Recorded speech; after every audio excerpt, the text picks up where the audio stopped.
Olá, tudo bem? Como podemos observar, a geografia é uma ciência dinâmica, com uma rica discussão teórica e metodológica. Vamos dialogar sobre as mudanças do ensino frente à nova realidade mundial, para na sequência refletirmos sobre a história do ensino de geografia, bem como novos apontamentos possíveis. Venha conosco, bem-vindo à Unidade 3.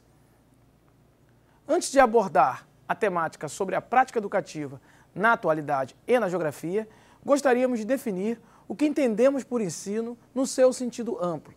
A palavra ensino geralmente é definida como sendo uma forma organizada de transmissão do conhecimento utilizada pelos seres humanos para educar os membros da sociedade. Na nossa sociedade, o principal local de transmissão da aprendizagem é a escola. Vemos assim que a escola, aliada ao ensino, traduz a visão formal do processo educativo, que também pode ocorrer de maneira informal. Por aprendizado formal, compreendemos todos os métodos que são organizados intencionalmente, visando atingir pressupostos pedagógicos. Já por processo informal de aprendizagem, são os processos de construção do conhecimento que não possuem uma intencionalidade direcionada para um objetivo didático-pedagógico. Por exemplo, a aula que você está tendo aqui agora é parte de um processo formal de ensino, pois temos objetivos educacionais a serem atingidos. Diferentemente de uma informação na TV, no rádio ou até mesmo numa conversa com seu vizinho, que não tem intencionalidade escolar. É um consenso acadêmico de que a educação reflete os processos sociais.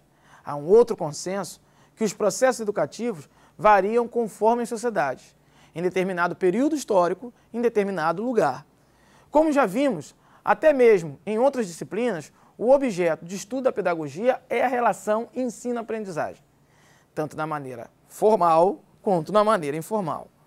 Como esse processo ocorre nos dias de hoje? Vamos refletir? Primeiramente, como profissionais de educação, temos que refletir como as mudanças sociais e econômicas do mundo atual influenciam sobre o processo de ensino-aprendizagem. O mundo globalizado está marcado sobre o significado da internacionalização da economia, que leva ao aumento das velocidades, das informações, dos capitais e dos fluxos financeiros. Temos um processo de mercantilização da vida e das coisas. A perspectiva neoliberal é um dado da realidade social que se transfere para a realidade educativa. A retirada de direitos sociais e a mercantilização dos serviços fazem da educação um novo palco para negócios. A nova divisão internacional do trabalho coloca novas tarefas para o processo educativo. A formação profissional passa a exigir profissionais mais flexíveis, ágeis, com domínios técnicos e com habilidades múltiplas. Para o neoliberalismo, a não adaptação aos seus padrões é a exclusão do processo produtivo.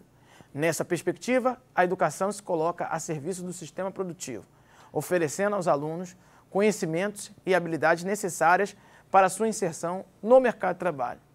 Por outro lado, concordamos com o filósofo argentino, Pérez Lindo, quando afirma que a educação tem adquirido grande centralidade nos últimos anos, devido, entre as coisas, à massificação do acesso à escolarização, ao melhoramento do perfil educativo da força de trabalho, à expansão da cultura de massas e à expansão do sistema de informação. Nobre aluno, querida aluna, este é um conjunto de mudanças que são construídas, na qual Pérez Lindo chamou de sociedade da educação ou de sociedade educativa. Ao mesmo tempo, se faz crescer outros mecanismos de comunicação e de aprendizagem na sociedade. Os espaços tradicionais, como a escola e a universidade, foram se relativizando. Os indivíduos têm buscado mecanismos para se auto-instruir, como sistemas informais, escolas comunitárias, educação à distância e educação domiciliária. Temos também a presença do processo de desescolarização chamada homeschooling, que avança sobre a sociedade. Nos dias de hoje, temos acesso ao conhecimento de maneira informal, muito mais fácil do que nos anos anteriores. Daí advém um novo desafio para nós, profissionais de educação, que é o de trazer essas inovações do processo informal para dentro da educação formal. Temos que levar em consideração que neste mundo educativo novo, as possibilidades criadas são múltiplas. Incluímos, assim, a internet entre elas.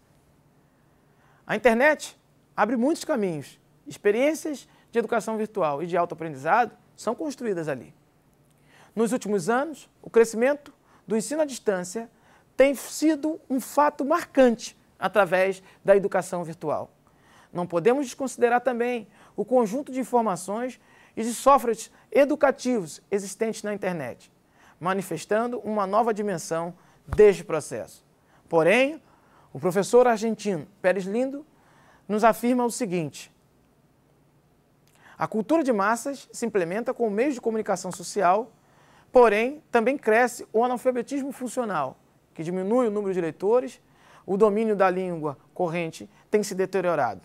Nas palavras desse nobre professor. Vemos assim que a educação está mudando dentro de uma perspectiva de mercado, com contornos neoliberais, atendendo assim à flexibilização imposta pelo novo mundo do trabalho. Querido aluno, prezada aluna, vamos fazer agora um balanço do ensino de geografia. A história do ensino de geografia, em muitos momentos, se confunde com a evolução do ensino de maneira geral. As primeiras experiências de ensino de geografia, é claro, ocorreram na Grécia Antiga. Os métodos eram de memorização, partindo de dados sobre a Terra. Mas antes de avançar, devemos relembrar em algo que estudamos na unidade 1, que a geografia só virou ciência no século XIX. Logo, a geografia não era uma ciência autônoma.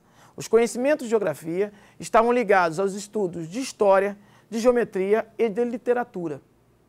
Durante a Idade Média, as práticas da geografia estavam ligadas à geometria.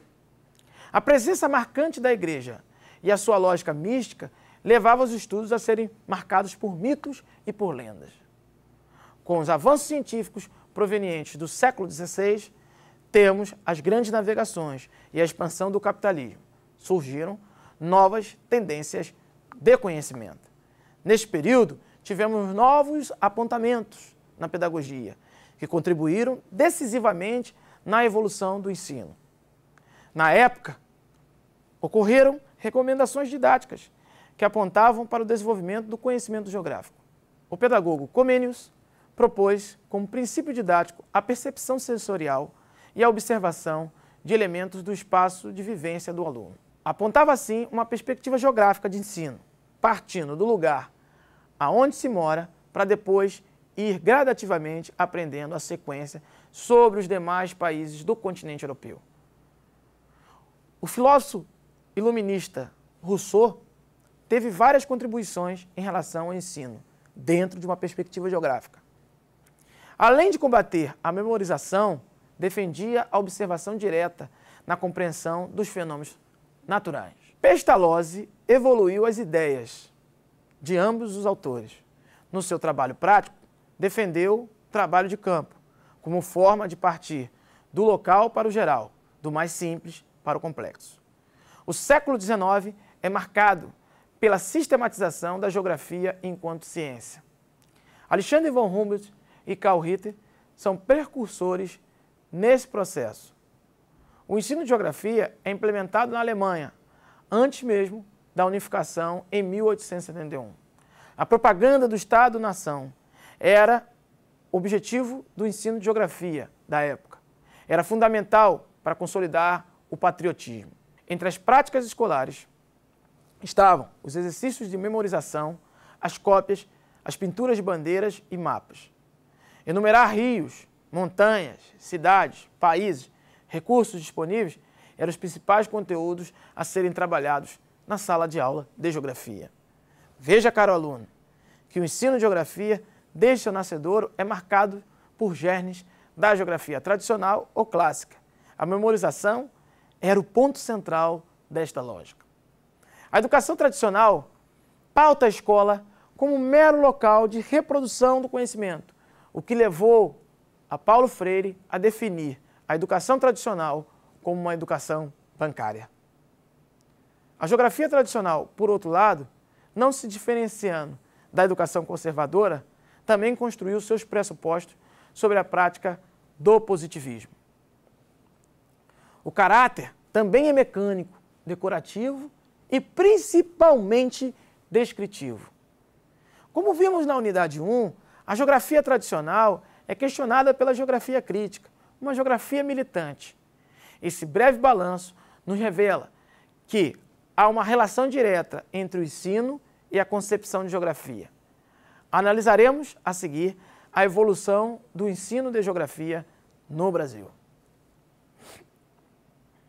No Brasil, a geografia se torna disciplina escolar a partir da década de 1930, baseando-se nos métodos da geografia tradicional.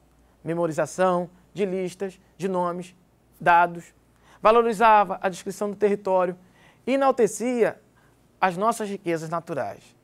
Essa visão de geografia tinha como sentido, seu objetivo central, ajudar a construir a ideia de um Estado Nacional brasileiro. Nesse período, tinha pouca produção, é verdade, no ensino de geografia.